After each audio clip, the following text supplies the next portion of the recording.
Gente, e quando Deus parece que está longe, parece que as nossas orações não passam do teto, o que nós devemos fazer? Este é o tema da minha oração, da nossa oração da manhã, do nosso devocional, que nós estamos fazendo aqui, baseados no Salmo 6 durante essa semana. Que a graça e a paz de nosso Deus esteja com você. Bom dia, que Deus abençoe. Obrigado que você está aqui mais uma vez comigo e eu tenho certeza que Deus vai falar com você através da palavra dele, não da minha palavra. Aqui, o contexto do Salmo 6 é o seguinte: Davi está sofrendo horrores por conta do seu pecado. Ele está sofrendo, Deus está disciplinando Davi. E Davi então clama a Deus por misericórdia. Verso 1: Senhor, não me repreendas na tua ira, nem me castigues no teu furor. Por que Deus está irado com Davi? Porque Davi pecou. Senhor, tem compaixão de mim, porque sou fraco. Cura-me, Senhor, porque os meus ossos estão abalados. E aí no verso 4 ele diz assim, verso 3 ainda.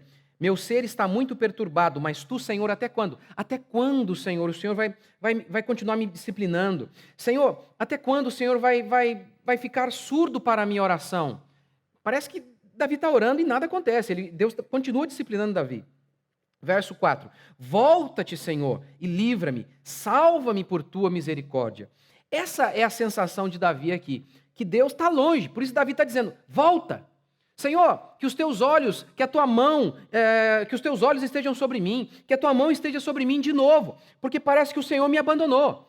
Essa linguagem aqui de Davi é uma linguagem muito repetida ao longo da Escritura. Por exemplo, Isaías 59:1. Eis que a mão do Senhor não está encolhida, para que não possa salvar, nem surdo o seu ouvido para não poder ouvir. Mas as vossas iniquidades fazem separação entre vós e o vosso Deus, e os vossos pecados encobrem o seu rosto de vós, para que não vos ouça. Outro lugar da Bíblia que mostra mais ou menos essa ideia aqui também, de que Deus parece que está longe, é lá de Juízes, lá a história de Sansão.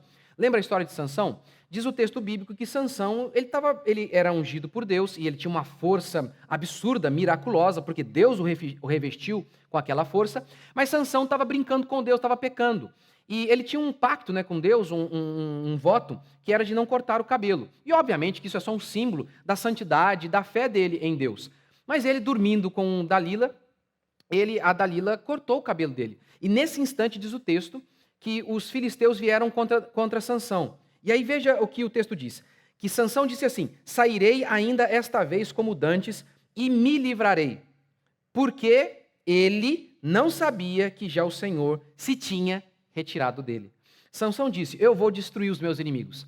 Mas o texto declara, Sansão não sabia que Deus já não era mais com ele. Então, essa linguagem bíblica é recorrente. Volta-te, Senhor, lembra de mim, até quando? Parece que o Senhor se esqueceu de mim, parece que o Senhor está longe, parece que o Senhor me abandonou. Você já sentiu isso? Isso acontece por conta de nossos pecados. Jesus usou essa expressão, lembra? Por que me abandonaste? Lá na cruz. Por quê? Porque na cruz ele carregou o pecado da humanidade, mostrando que o pecado nos separa de Deus. Então, é óbvio, eu sou aquele cristão, eu sou reformado, eu não acredito que é possível que um crente perca a sua salvação, eu não acredito nisso, mas isso aqui acontece. Sansão não deixou de ser salvo, o povo de Deus, o genuíno povo de Deus não deixou de ser salvo por conta de seus pecados, mas essa atuação divina que Deus vem sobre nós para nos abençoar, para que possamos vencer as nossas batalhas, como foi o caso de Sansão, Deus aqui no caso de Davi, abençoando Davi para dar força, para que ele vença seus inimigos. Isso, o cristão, se você começa a viver em pecado, você vai sentir o mesmo que esses homens estão sentindo aqui, tanto Davi quanto Sansão, que Deus não é com você, que você vai para as suas batalhas e você vai perder as suas batalhas, porque Deus não está abençoando as suas batalhas por conta de seus pecados. E aí então, nessa hora, o que a gente tem que fazer? Fazer o que Davi fez aqui, ele clamou por misericórdia.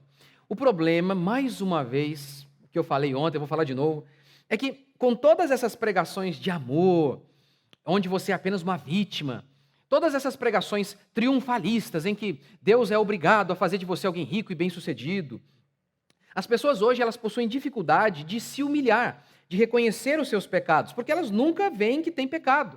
Veja, por exemplo, muitos pastores dizem assim, determine a sua cura. Quem lá sou eu para determinar alguma coisa para Deus? Tem música que diz assim, eu quero de volta o que é meu, e ai de Deus de não me dar. Olha que absurdo, né? Ora, como que você pode barganhar com um Deus que não precisa de nada? Nós não determinamos, nós não colocamos Deus na parede, nós não dizemos eu quero de volta o que é meu.